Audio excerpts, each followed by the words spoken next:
So ano mangyari? So bibiyahe ka ba, Mr. Llamas? Tatakas ka raw? Oo. Pa yan. 2 months ago pa yan. Invitation ng mga OFW. Sa Tokyo, tsaka sa Yokohama. Hindi yun ang gusto namin malaman. Gusto na namin ko si Cielo Magno, tsaka si Christian Esguerra. Aba. No. Ang gusto namin malaman kung handa na yung... Muntik na ako hindi makapunta dahil ang tagal ng visa. Dahil yung... Ikaw, nahirapan sa visa? Dahil huli ko kasing visa ay... Sa Japan. 1980s. 87, 88. Ano yung visa? Wala na silang record. So, ang dating ko ngayon, first-time traveler. Pag first-time traveler ka pala, ang daming requirements. No, birth certificate, marriage certificate, employment certificate, no, bank certificate, walang lahat. paper trail to Pag first-time, ang inargue ko, third time ko na to eh. Sabi nila, 4 decades ago. Wala na daw silang record. At may batches. Kaya almost hindi ako matuloy. Teka, ano bansa to? Japan. Sama ng loob ng mga OFW kung hindi ako matutuloy. Buti na lang, nakahabol. Bakit kayo pupunta doon sa Japan? Interesado yung mga OFW sa nangyari dito? Oo. Tsaka, ang nila, akala kasi natin, mga OFW, mga pro-Duterte. Hindi totoo yan. No? Punta ka Hong Kong. Oo. Halimbawa. Punta ka Europe. Uy. Sa Utrecht. Saan sa Dahig? Marami din doon. Ang akbayan, laki ng boto sa Hong Kong, ha? Kung sabihin ng yung mga bumoto sa amin, mga anti-Duterte, di ba? Di ba sa Vatican nga? Nagulat ako sa Rome tsaka sa Milan. Ang daming OFW na very anti-Duterte. Sa Vienna, no? Sa Berlin. Dati, nung presidente si Digong, wala ako makausap na hindi pro-Duterte. Ngayon, marami, ha? Ba't nagbago ang ihip ng hangin? Wala, as far as 94, 95%. Ngayon, siguro less than 40. So why? So malaki rin yan. Siguro ngayon, na-discover na yung mga promises na hindi na-deliver, yung jet ski sa China, yung solution sa drug war. Yung jet ski sa China, panahon pa ni Digong yun eh, na busy ko na yun eh. I'm more concerned, I'm more curious. It's an example of the promises. No, I'm more curious if nakakadamage yung anak dun sa ng tatay. Ito isa yun sa mga bagay-bagay na yun. Pero, halimbawa, yung anti-oligarchy, yung susolusyonan ng drug problem, ang crime, hindi naman na-deliver din yun. Yeah, but he was still in power. Hindi na na-deliver in 6 months na tatapusin. And yet, popular siya. Oo nga, pero not now. Yeah, not now. So is it because of those promises na alam naman ng tao na hindi na-deliver or because something happened after the Duterte government? Walang ibang balita. Ibig sabihin, takot ang tao nun eh. Huwag mong kalimutan, ang daming patay nun eh. So, wala masyadong kukontra. Kahit ang media, takot eh. Diba? Kahit ang media, ang opposition, drug. Diba? For the first time sa kasaysayan ng Pilipinas, 0 ang opposition ng 2019. So, maraming mga first nung panahon ni Digong. Pero, syempre, ngayon, ay nawasak yung unit team, lumalabas yung mga expose, tingin ko may epekto rin yun. Mataas pa rin dahil at least 1/3 ng populasyon supportive pa rin sa kanila. Pero malaki na yung binaba. Yun lang naman sinasabi ko. Especially sa OFW. Well, I was just wondering whether ang medyo lumamig yung pagmamahal kay Duterte dahil nakita doon sa anak. O mga Several, anak. sa mga anak. For example, confidential funds ni VP Sara. Number 2, that infamous video na nagwawala siya. It's not a very good optics dun. Nakita ko. Ewan ko kung dahil sa anak, kaya... Well, noong October kasi, pababa sila eh. Record lows, di ba? Mga Duterte. As a brand.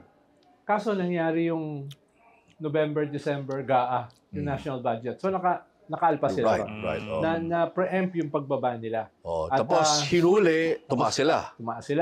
So, combination ng budget controversy, yung pag-arrest, di ba? Tapos, ang sabi ni Toby Chanco, naka-apekto rin daw yung impeachment. Natalo. Ganyan. So, mga variables na nadagdag.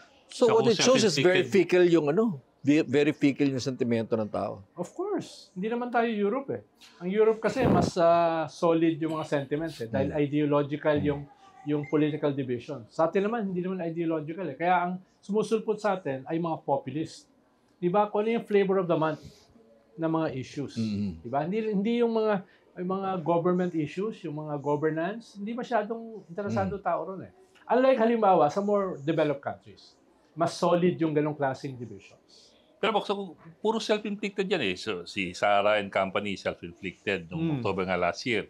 Tapos admin naman, self-inflicted yung GAA. Tapos yung Duterte arrest, tapos yung impeachment.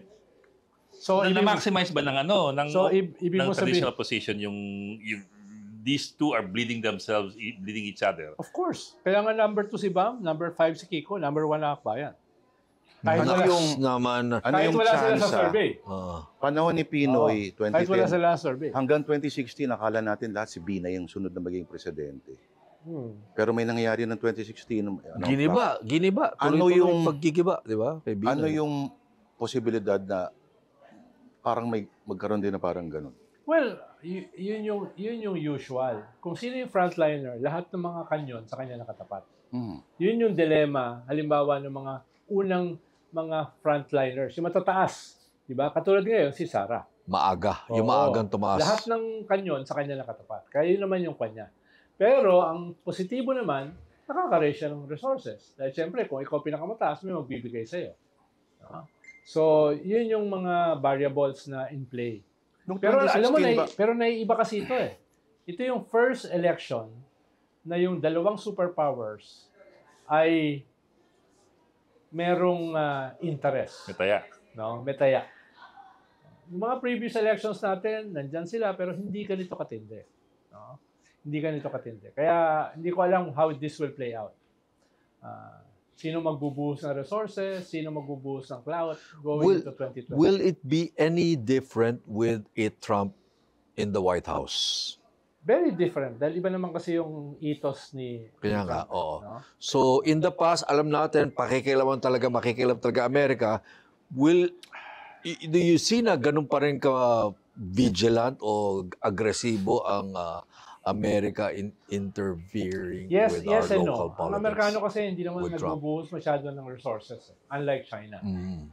Diba? Tapos ang China, malapit. No? Malapit. Yung halos yung buong ASEAN ay hindi naman antagonistic sa kanila maliban sa atin. So, medyo naiiba yung sitwasyon. Ang mali ni BBM nung nagharap sila ni Trump, dapat sinabi niya inonominate niya si Trump sa Nobel Peace Prize. Kasi Ronald, Sigurado may balik tayo doon sa i-package tayo agad. Halimbawa, nakita mo si Trump, parang chami-chami sila ni Xi Jinping. Right. Yung Oh. ganyan. Narinig mo sa headset na very conciliatory yung kanyang statements tungkol sa China. Pero at the same time, si Rubio, very strong pa rin yung kanyang anti-China stance. No? So, yan ba ay bahagi ng isang strategy na meron kang bad cop, good cop, or talagang bahagi yan ng confusion ng US foreign policy? Ronald, I'm curious, di ba, nag-meeting si Xi at saka si Trump and they were very warm. Nagkakasundo daw sila and all that. I wonder if seeing that, yung presidente natin doon sa APEC meeting sa South Korea, yun yung nagtulak sa, teka, mukhang malalaglag ako dito. That's what prompted him, almost in a panic mode, to gate crash that meeting between Xi and the South Korean president para lang sasabihin ko sana magpakit o batiin yung ano. It was a conciliatory Manager. move. It was a very awkward move. Parang, boss, biglang tumimbre. Pero hindi ko alam ano yung kanyang... What prompted that? Hindi What ba prompted ginagawa sa diplomatis yun? Parang hindi eh. Kasi you Usually, may protocols. you risk being blown off, di ba? Para mabaraka o Saka ano. hindi gano'n si BBM, ano? Oo, hindi siya eh. Saka may mga kanyan, may mga diplomatic protocols. So bakit tingin mo what prompted BBM to approach Xi in South Korea? I'm not sure. Paano siya kasi yung magiging head ng ASEAN eh. Wait. Next year. So, ibig sabihin, yung at most of the ASEAN ay hindi kaaway ng China. So, he has to show ASEAN na siya ay pwedeng maging head ng isang regional body na hindi inaaway yung superpower na nandito. Inaway So, lang niya before APEC ASEAN meeting, he had a very strongly worded statement against China before ASEAN. It was just a few weeks ago. And yet, pagdating sa South Korea, Boss. parang boss! Well, May turnaround, may flip na I'm pangyayari. not sure if it's a turnaround or it's a tactical moment. Dahil si Trump kasi tactical din eh. Si Trump, nagbabago yan ng policy overnight eh. Right. Oy, friends tayo, bukas magkaaway. Parang ginawa niya kay Putin. Oh, right. Diba? Oo. So, baka he might be doing a Trump. Well, I'm not sure, no? But I'm not sure, knowing no? knowing the record, the track record of this president, itong presidente natin, you think it was ganun yun? It was tactical or it was parang hindi ganun? It could be impulsive. Katulad nung mahiya naman kayo campaign. Di ba? Hindi siya ganun kakalculating eh. Na, bubuksan ko itong anti-corruption campaign, alam ko yung ending. At yung ending, moving forward, ito mangyayari. Yung ginawa niya kasi mas impulsive eh. No? Parang napuno siya eh. No? Mahiya naman kayo. Tapos, in-scale up niya by releasing yung 15 big contractors. Pero, kumbaga, yung kanyang personal profile, hindi yung katulad halimbawa ni Edlin Gao na calculating. No? What if you don't look for logic in what he did with Xi? What if you don't look for rhyme or reason? Mali mo, friendly lang talaga, di ba? How did it look to our neighbors and to the diplomatic community and to Xi, for example? Xi. In other words, anong impact ng ginawa niya? Or whatever reason he had, whatever motive he had. Tingin ko, in the balance sheet, baka positive. Dahil ang lagi sinasabi kasi ng ASEAN sa atin, huwag natin masyadong awayin ng China. At yung kanyang gesture na yon, parang a gesture, whether yun ay hindi ganun kaganda diplomatically, pero ang Kumpara mo naman doon sa APEC na si Digong walang kausap. Di ba? Lahat may kausap. Parang message niya sa ASEAN, I will be the head of ASEAN next year. Hindi ganun ka-antagonistic ang aking magiging leadership against China. So you see it as a plus. Yes, As sa balance sheet. Sa balance sheet. Doon worry ang ASEAN eh. Pilipinas ang mag-ahead, no? Tapos ASEAN, nang-aaway ka tapos ang US ay nasa likod ng Pilipinas. Ganun din ba ang gagawin niya as head ng ASEAN? Pwede bang ganito naman? Lalo na ang agenda sa ASEAN, sa leadership niya, ay yung Code of Conduct. Yun ang main agenda, Code of Conduct. Could it, if you arrange the sequence of events, hindi kaya pwedeng ganito nangyari? Sa ASEAN meeting, banat siya sa China. After the ASEAN meeting, nakita niya Xi and Trump, yung American backer niya, biglang, chami-chami yung dalawa. Teka, baka malaglag ako. So, makikimano na rin ako dito sa China. Hindi kaya ganun yung mas trajectory ng ano? Posible, pero yan kasi well thought out kung ganun eh. Sabi mo lang kanina, impulsive eh. Teka muna, may kaya nga, I doubt nga kung well thought out yun. Kaya nga sinasabi ko, katulad na sinabi ko kanina, baka impulsive lang yun eh. Impulsion lang. No? Na, imbis na, yung binabanggit mo kasi may calculation eh. Hindi, ang binabanggit ko, impulsive. Tumira ka, biglang nakita mo yung tinitira mo, friends, cozy sila ng backer mo at saka ng kalaban mo.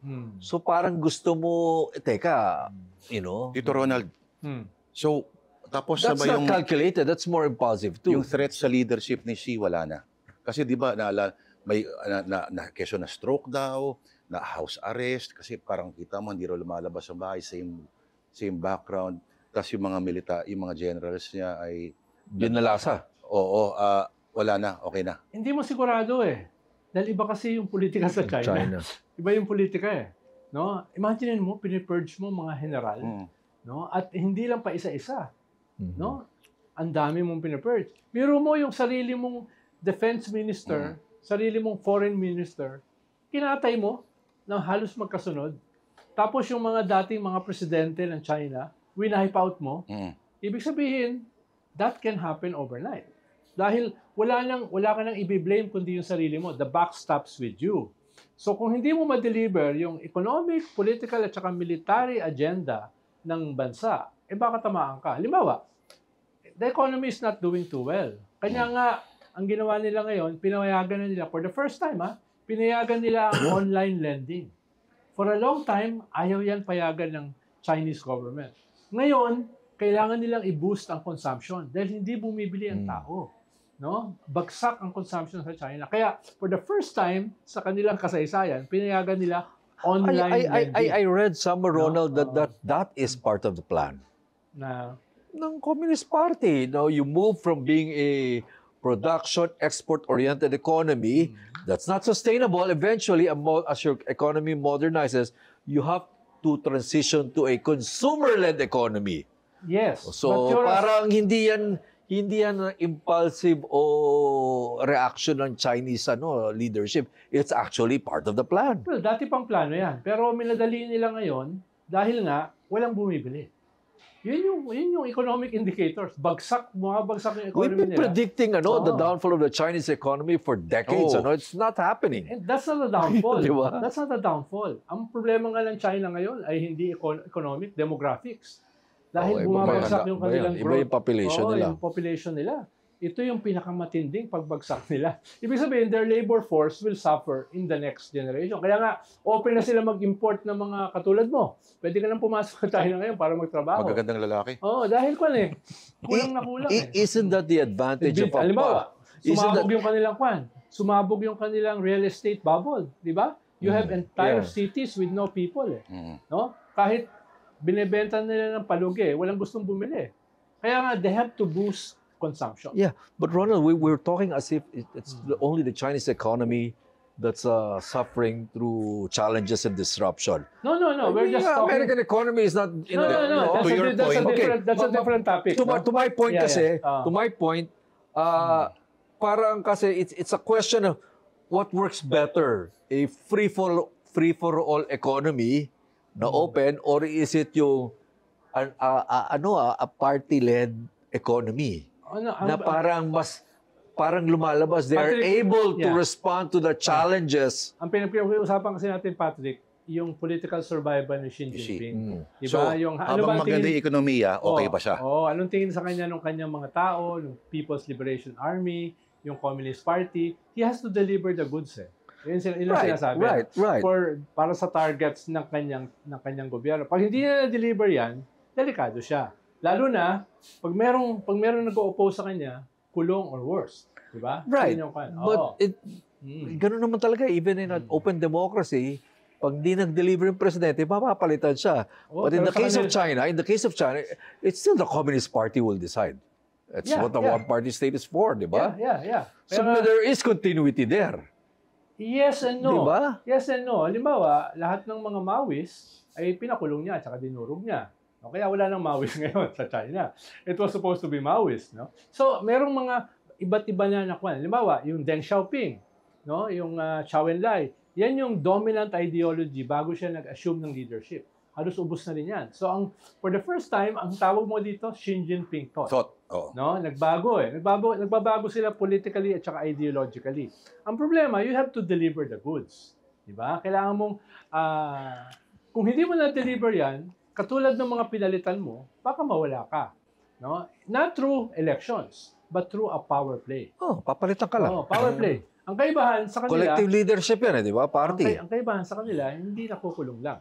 No? They disappear. No? Never to be heard of again.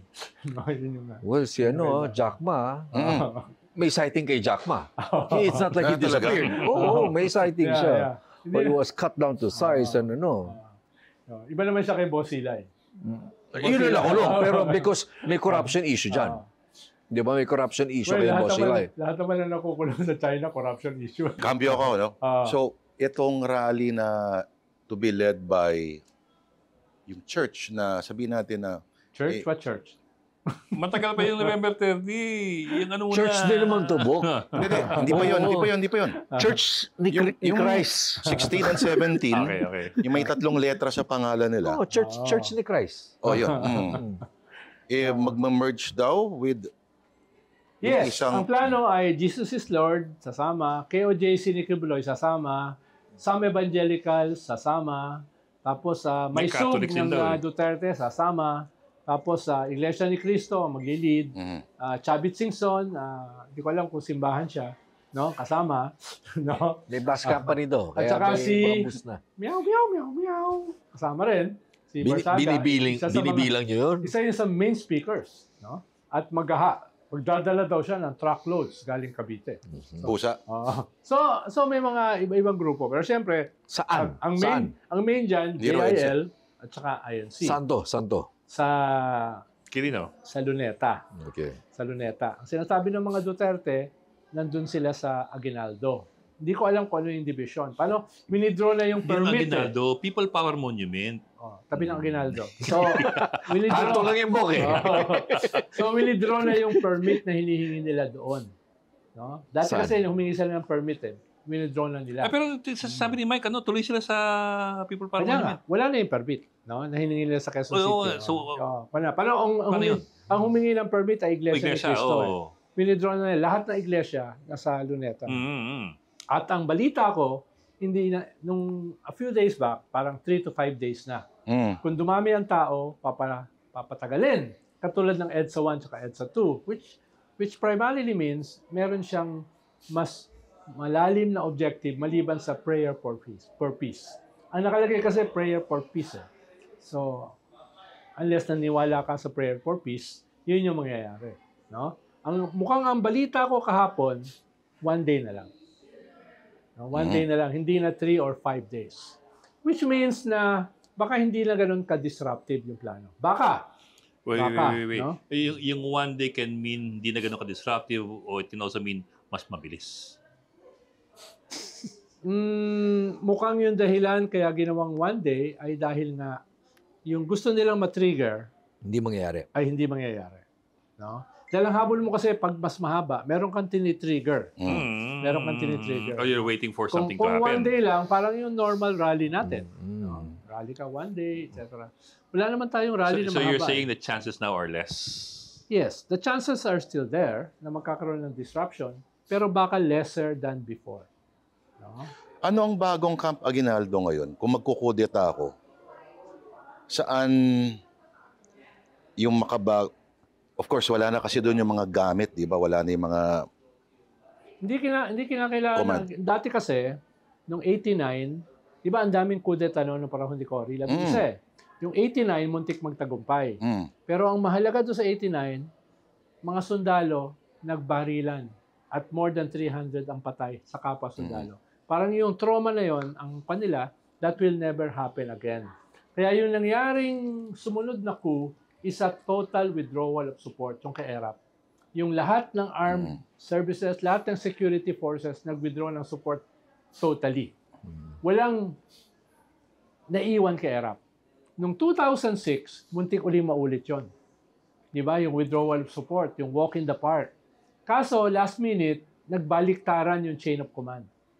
Paano miniting ni Danny Lim, Ariel Corubin, Miranda, yung chain of command. At apparently, pumayag silang mag-withdraw ng support kay GMA. Nung umuwi sila, merong dumating doon, no? And with the help of General Esperon, na head yata ng army noon, Army siya. ay bumaliktad yung chain of command. Pero the plan was another withdrawal of support. So, ibig sabihin, parang wala nang may gusto nung classic coup. Ngayon ay withdrawal Sudden of support. violent seizure of power. So, hindi kinakailangan ng physical center. Dahil nga, hindi na siya bakbakan eh. Kung yung lahat ng chain of command mag-withdraw ng support, tapos na yung laban. Pangalawa kasi mga post-Cory years, maalala mo, no? Pag may exercise yung mga coup plotters, ang target, isa sa major target palagi, TV network. Di ba? Bakit TV network? Dahil broadcast. PTV4. Diba? Ngayon, tatargetin nila. Para kontrolin mo yung information at Yun, narrative. Ngayon, tatargetin nila mga vloggers. Yari kayo. Kaya, paano mo tatargetin yun? Kaya, kung sakaling may mangyayari, yun ang iniisip nila. Pangalan na nakakalat, na kinalat na yung Hindi man listahan. tulpo.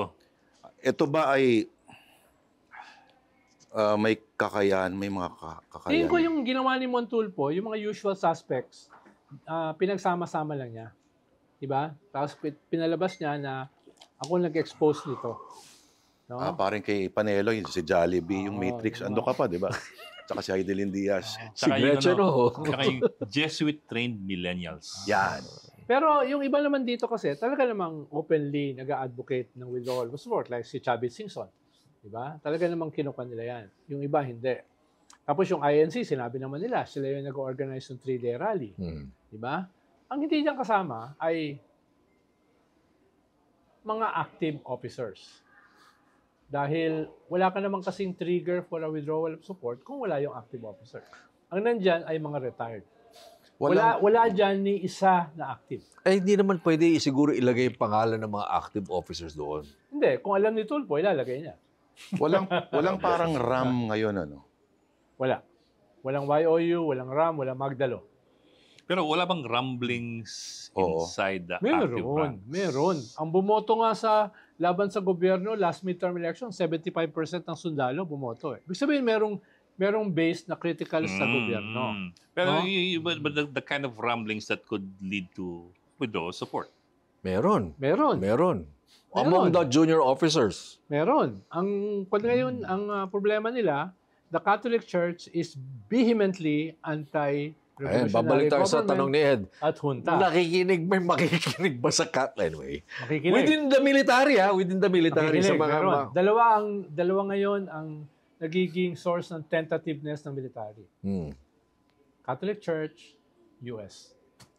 Balik na tata. US Catholic Church. Hirap yun. That combination is very compelling. Ano to, tora na naman sila? Hindi, ang mga sundalo kasi ay anti-China. At ang sasabihin sa kanila, pag in-install nyo ito, in-install nyo ang China. Ganun kasimple yun. Okay. Kaya mag-hesitate kung sino man naman nagpaplano ng ang Catholic Church, anti-China. Ang Catholic Church lang, anti-junta lang. Okay. No? Mas yun lang ayaw nila. Ang lagi nilang inuulit, throwing the baby with the bathwater. Dahil ang junta kasi opens a lot of negative possibilities. Okay. No? Ronald, it could lead to a civil war. It could lead to a dictatorship. No? Yung gano'n. Yun ang ayaw ng simbahan. Hindi ba tempting o compelling sabihin na sa mga kasanduluhan, no? Kasundaluhan. Mga junior officers, sa mga tao nila, yung pitch o yung sinasabi ng mga gusto ng destabilization na wala nang katapusan tong corruption ito. Lahat parang everyone is involved. Reset tayo. Reset. Start from scratch. Abolish the Constitution, abolish Congress, military mo na magpatakbo. Well, attractive yon. Pero para gawin kasi yan, kinakailangan mo ng civilian support.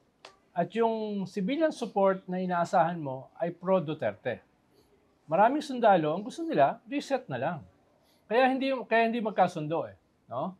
Dahil malinaw, yung Duterte ay pro-China, no? Yun yung problema.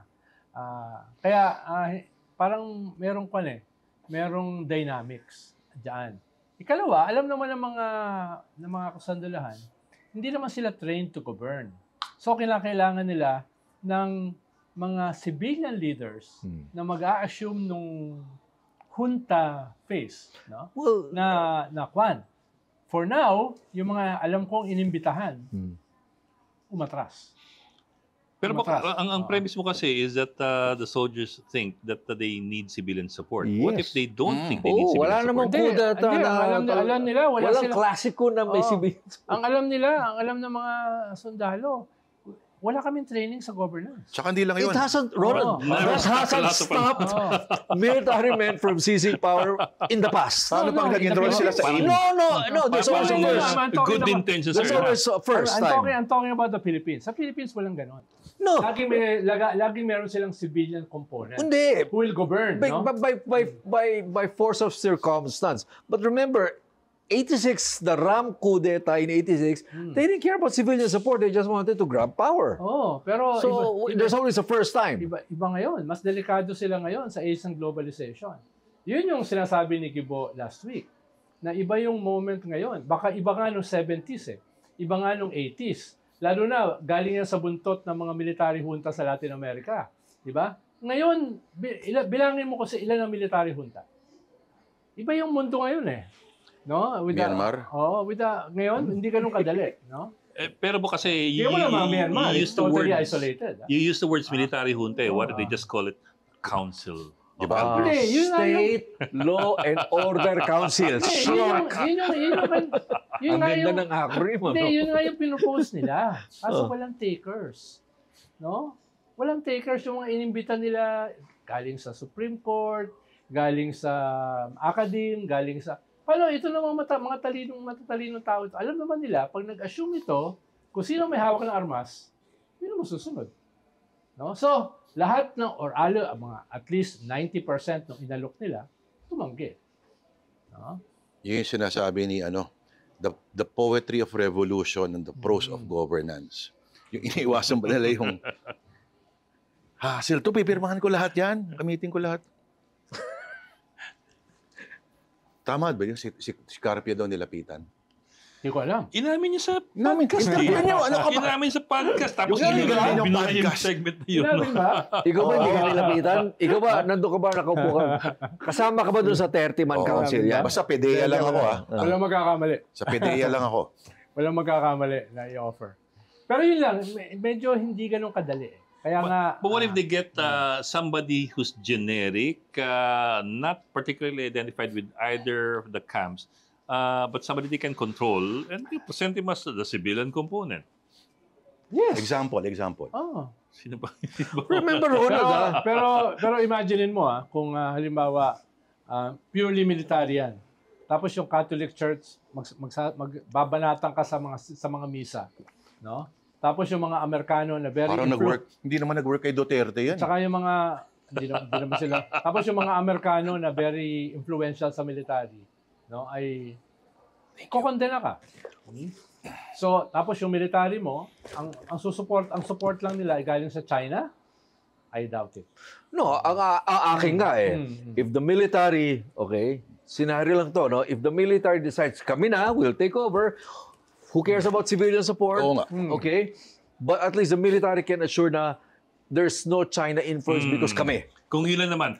And the US will be okay. Okay, as long as there's no Oh. China influence, this military is very pro-America, we're fine. Tapos may appearance lang of civilian, And the US is no stranger to juntas. No. Oo, no. Sinong civilian ang imo-mobilize mo? Hindi, Si hindi. Garon. Wala nang Wala na civilian Wala na out of the civilian. picture. We don't- Hindi nga magkakaroon ng junta nang wala yung civilian na malalaking Kailan ba rally. kailan ba nagkaroon ng junta na ang face is civilian? Hindi. Ang sinasabi ko, nag-mobilize muna yung civilian bago nagkaroon ng junta. Sila yung trigger eh. No, yung withdrawal of support kay Angie Reyes. Yeah, may tao no? you're looking at the historical track record in the Philippines, experience of the Hindi, Philippines. I'm looking at their plots now. They're looking for a civilian component, at least 1 million people in the streets. Pero Sino di yung ba- magmo-mobilize ng 1 million na walang hihingi? You just said that they're looking for... Di ba? Audition tayo. Di ba? Yun yung sinasabi ko. Bago mangyari yung junta, they need Ako naman, wala akong alam, Ronald. Hindi ka mukha mo. Ano lang, hypothetical ako. Ito totoo. Baka kasi, it's a classic coup. Walang pakialam yung military. Kung sino ang, kung may civilian component yan, kung may sanitizing faces yan, basta will take charge. The classic coup. Pero since ikaw mas may alam sa mga... Kaya, Diba? ang makikita mo ngayon dito ay mga groups of people, it's the other way around nga eh. Mobilization to try to trigger a withdrawal of support. Rather than a withdrawal of support, trying to trigger a mass mobilization. I'm just reminded. Pero kailangan ba yung mass, I'm just reminded of ano eh. Hindi ba pwedeng golpe de gulat lang? Kailangan ba ng mass? Yeah, yun nga eh. Yun ang Pwede, iniisip ko eh. pero halimbawa, kailangan nila ipakita kasi na meron silang popular support. Yun yung gusto nila ipakita sa international community. I'm just Oo. I'm just Because the international community, totoo naman yung sabi ni Gibo eh. Totoo yan na junta will not get popular. Okay. Ito lang Specific Ronaldo, like no? a junta. Ito lang Ronaldo, when you look at the case in Chile, Augusto Pinochet, si Allende pa pala kumuha sa kanyang chief of staff eh. Talaga? Oh, the same thing with Generalissimo Franco in Spain. Siya yung si Franco, yung presidente ng Spain, I think it was Aznar or something, kinuha si Franco dahil feeling niya kay Franco, pagkakatiwalaan ko to. But, pero Bantay sa lakay. Di sinasabi ko ba? nga, that's the 70s. That's 1972. No? Iba ngayon. Sa ngayon, ang pwede mo sabihin junta is Myanmar, which is totally isolated by the entire world. No? At merong civil war. Paano kung if the At for the junta first time, plays its cards right? for the first time, yung rebels ay may chance for the first time. Ang tingin ko lang kasi, you're talking about the influence, the moderating influence of the Catholic Church. Tingin ko kasi pag yung leader ng Catholic Church mo hindi mataba. Hindi. Hindi mataba, hindi jolly, hindi hindi jolly, pakinggan. hindi ganun, hindi pinakikinggan masyado At this point nga, pinapakinggan Kaya nga, Nang masa. hindi, ang sinasabi ko lang, huwag niyong i-underestimate yung influence ng Catholic Church. Yun. Dati kasi, kwan yan Dati ayaw nila makialam sa politika after Cardinal Sin. Yeah. Napagalitan sila ng Vatican Diba? Ngayon lang uli yan nagsasalita. Long silence nga. Iba yung... Ronald, kulang ng charisma si Cardinal Ambo. Kulang ng heft. Hindi, Baka si definitely... Jollibee hinahanap mo. Hindi, Sir saka Patrick. definitely hindi siya politiko like Cardinal Sin. Yun yung... Paano si Cardinal Sin talagang medyo napagalitan ng Vatican yan. Kaya nga hindi nyo napansin, yung Archdiocese of Manila hinati into different dioceses para hindi na maulit yung... Power ni Too Sin. powerful. Diba? Dahil ayaw nga nila nung masyadong political na kardinal na namimili ng kandidato for president. Ano lang, kailangan na styling ni Cardinal Ambo. Pero Siguro, wag paputi ng buhok. Magpataba pa ng konti para, di ba? Hindi, si Cardinal Ambo hindi politiko. Santa Claus ang iniisip mo Di ba yun naman effective gano'n? Santa Claus ang iniisip mo. Paputi ng buhok. Ganun yun ba? Ganun yun. Tapos masusot ng pula. Curves. John Paul II, di ba? Lalo na nung yung medyo nagkakaedad na siya. Bottom line, naiiba yung ating estado. It's a very dysfunctional state. kaya you don't know what may happen next. Kunyari, sa junta, si Vince Dizon ilalagay mo doon. Na, Caretaker, kunyari. hindi mo naman sigurado gaano ka-acceptable si Vince. Hindi, Bagong kunyari ito, element siya puro theoretic bagong or element siya speculative no? pinag-uusapan Bagong natin. element siya. Tested mo na ba na acceptable siya sa military? Or kahit sa tao? Wala pang survey about Vince Dizon. Ay lang, pag titignan mo yung cabinet, parang siya lang yung nag-level up. Diba? Pero, ang tawag ko nga dyan, in the island of the blind, the one-eyed man is king. Diba? Whether siya ay popular sa ibang seksyon ng lipunan, I'm not sure. Itong sila Anyo, sila Galvez, may sway pa ba yan sila? Hindi ko si Galvez. Si Anyo is, tingin ko, very popular sa army. Why? Why is Anyo held in high regard within the military? Oo nga. Well, dahil doon siya nanggaling. Well, ganun din. Maraming galing doon, ha? Yun yung isa. So why no? particularly Dalawa, Anyo? respected siya as a intelligence man, head ng ISAP. Respected siya as a national security advisor. Kaya tsaka titingnan mo si Anyo, parang hindi siya flamboyant. Parang steady lang siya. Parang yung ibang mga sundalo, hindi hinahanap yung sinasuggest nyo na mataba. Ang hinahanap nila, Pari ang requirement. Pari naman, iba yun. Pari Kaya yun. hinahanap nila leader, steady, pero may track record. No? Yun yung hinahanap nila, yung steady na pwedeng kausapin sila, pero hindi yung hinahanap natin ng mga politicians, na performative politicians. Ang hinahanap nila yung nakasama nila. No, I wonder what's the reputation of Anyo within the AFP? Ayun na, head siya ng ISAP for a long time. Intelligence. Ibig sabihin, lahat ng ahensya ng gobyerno, kabisado niya. Dahil intel ka Si Galvez, nahuli. Alam mo yung Nakulong. kailangan ng mga tao. No? Alam mo yung lahat ng kanila. Kumbaga, aalagaan mo yung principal dahil ito yung alam mo Ito yung alam mo. Hindi lang sa kalaban, ha? Hindi lang sa kalaban ng gobyerno. Kung hindi mismo dun sa kakampi. Yun ang intelligence officer. Totoo ba yung sinasabi nila na Anyo is not in good terms with some people in the Defense Department? Oh, Well, yun ang chismis. Hindi ko na i-detalye. No. And that is the reason why dun sa big reset na cabinet revamp, Anyo really wanted to leave. Yes, totoo yun. And he was prevailed to stay. Yes, totoo rin yun. Kahit na Nagbabangayan sila nung nandun sa... Whether siya ay tatagal, I'm not sure. Dahil lang, nung nakausap ko siya last time, sabi niya gusto niya mag-retire. No? Pero siyempre, dahil sa mga dynamics, problema, pwedeng magbago isip niya. No? Pero nung huli ko siya nakausap, ang sabi niya, gusto niya mag-retire dahil na physically, hindi na rin siya in the best of shape. Diba, nag-bypass siya, muntik siya mamatay sa COVID, etc. So, I'm not sure. Hindi ko, swerte pa tayo hindi kami ngayon. ganun ka-close. Kasi yung may mga military officers tayo na walang grand ambitions of power.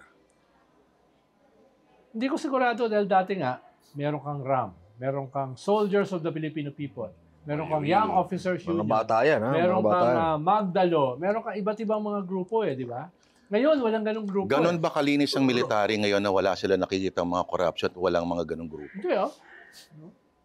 I doubt Walang it. mga Kaligot at No. Garcia ngayon. Ayan. Ang kaibahan lang, siguro, yung mga nagbuo ng mga grupo dati ay either wala na sa serbisyo or tumanda na. No? Kaya, wala nang... Oo nga, after Magdalo. Di ba, Ronald, After sabi Magdalo, mo, wala na. Ronald, walang Magdalo, which, by the way, that's not the real name, di ba, Bok? That's not the real name. Pakanalang ni Joel Saracho yun. Oo. Mislabeling niya based on the flag. Mali pa, no? Nanlito But pa anyway, walang Magdalo, walang RAM, walang soldiers of the Filipino people. But these groups only came to public notice after they launched the coup. Hindi kaya posibleng may nag-organize hindi lang natin alam. Well, kahit pa paano malalaman yan. Lalabas yan. Halimbawa, yung Magdalo, alam yan eh. Pero, nagmarka sila nung sila ay natalo. Diba? Nung nag-launch sila. Nag-Okun. Pero, alam mo na merong ganyang grupo. Before Okun, did we know that there was a Magdalo group alam mo, before Okun? political, may nag-organize, may nag-education, may mga seminars yan eh. So kayo may alam nyo na. Meron pa yung kartilya eh. Parang kartilya ng Katipunan. Punan. Kaya yung mga signs nila, mga Katipunan signs, di ba? May mga ganyang ritual sila. Nababalitaan mo yan, lumalabas yan. By the way, magdiwang yung flag nila, di ba? Hindi Oo, na Magdalo flag. Tama. So lumalabas yan. Wala pang Google ba nun? Wala pa masyado. Yan ang, 2003. yan ang ang galing ni Joe, May yan ang Google na yun. kontribusyon ni Joel Sarato sa kasaysayan. Kahit mali, pero ang galing ng impact. Wala nun. pang pangalan dati. Ano tawag natin dyan? Tapos Hindi, diba, they're the name, Bok. They're the name, but it is a long and not very catchy name. Ano? Nakalimutan ko. Forgettable. Parang sa mga sundalo, Oo. lagyan mo ng acronym na lang. Oo. Parang yung original soldiers of the Filipino who are loyal, patriotic. Mahaba. It was an ugly name. Parang ano? Murang bigas meron na. Oh, kaya yung Magdalo, may Benting dating. bigas May dating. meron. Pero magdiwang flag yun, ha? pero yun, yung roots nila, Katipunan eh. Di ba? Yun ang gusto nilang mga parang Symbols. nilink nila yung kanilang movement dun sa nationalist movement nung panahon ng Kastila. Diba? Yung mga ganun. May ganun silang gustong i-establish na roots. Yung SFP kasi, kaya ayaw nilang RAM. Dahil ito kasi yung mga loyalist eh. Ni Marcos. Mga Ilocano, di ba? Yung Mga Marcos tingin siya, nila di ba? sa RAM, pinabagsak nga si Marcos eh, di ba? So meron kang iba't ibang mga tendencies. May At mga they almost loyalist, won, ha? may mga loyalist coup din kasi. Remember, Bok, GMA7 Mutiny was a loyalist. Si Kabawatan ba yun? Kabawatan. Loyalist yun. Kabawatan. Nandun si Alona Alegre. Dun sa, may Bisaya. So may mga Tapos loyalist si coup Juan, din dati. yung sa IP, Sa IP. yung leader ng... Si Noble. Aguinaldo. Si Noble. Alexander Noble. Si Noble. Si Yan yung Executive mga na, ano, Ibang kwan din premier. yun. Presidential Iba rin yun, Security diba? Command. Iba rin Oo, yun. ni Marcos dati. Sa Cagayan. Tsaka si ano? Danny Lim. Yung hindi, isa pa, yung naging PhilHealth. Hindi, ano yan? Ram yan. Ram. Ram yun, si Dick Ram Morales yun. yun. Hindi yan loyalist. Mga kwan yun, mga nahuli. Enrile boys yan. Dick Morales. Kasama yun sa nahuli sa Malacanang. Oo, siya yung president Enrile ni yan. Marcos. Kasama ni Magabi. Jake Malahakan. Yan yung mga nahuli. Sa loob. Ang mga loyalist, no, ang mga Marcos loyalist was Danny Lim, Oruganan, mga yan. Galvez. Galvez. Oo. Si Galvez, itong Galvez na to. Carlito. Oo. Patay na. Na nahuli. Hindi ito. At hindi saka ito. ang pinakasikat Ano, may sa Galvez kanila yun na, was diba? Na Zumel. Namatay na Galvez. Zumel, Antonio Zumel. Oh, Tama ba? siya yung general nun, si Zumel. Yan, Marcos talaga yan. Loyalist yan. no? Yung kapatid ng NDF na... Yung, Zumel, na journalist. Si Antonio yung journalist. Oo. Yung military sino? Yung kapatid niya. So, Jose. Pero tanda ko si Carlito Galvez, ram din na dati. Oo. May iba pa Galvez na Siguro, may ibang pang Galvez yung na ram. kasama nila Oo, dati. may iba pa Patay yun. na yun, namatay na yun. Si yung Scout Ranger na Galvez. Yun. Oo, Ba yun? nung Patay 89 na din yun, na. doon pa ako sa buro nun eh. Pero Yun yung tatlo na magkakasama dun sa 89 coup. Pero you do realize, kasi ikaw, lilipad kaya, alis ka ng bansa for your Japan trip eh. You do realize that Papatawa to mo. Bakit di ka na makabalik? Gano'n?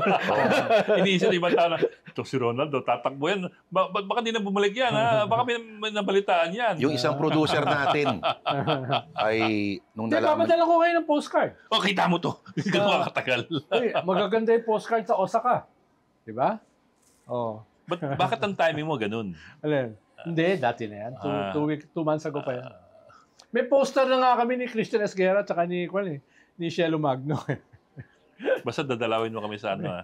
At buntik ako hindi makaalis because of the visa. Oh. Napakatagal pala ng visa sa Japan. may batch kasi, may mga batch ngayon. Oo. Kumbaga, Tagal pala. pagsasabay-sabayin So, lahat. paano mo na fast track? Ha? Pinakita mo yung YouTube podcast mo, number 1 na... Hindi nagkaganon yung Japanese embassy. So, Hindi ano sila nga? nagkaganon, ha? Ano yung mga nga? iba kasi pwedeng pakiusap eh. Oh, may ganitong activity, may ganitong... Hapon yan eh. Sa kanila, ang statement nila, we cannot change our rules. So, paano mo nakuha? Bibisa mo? Ha? Charm. Ayun, may yun. Yun na. Yun, diyan mo na tapusin yan.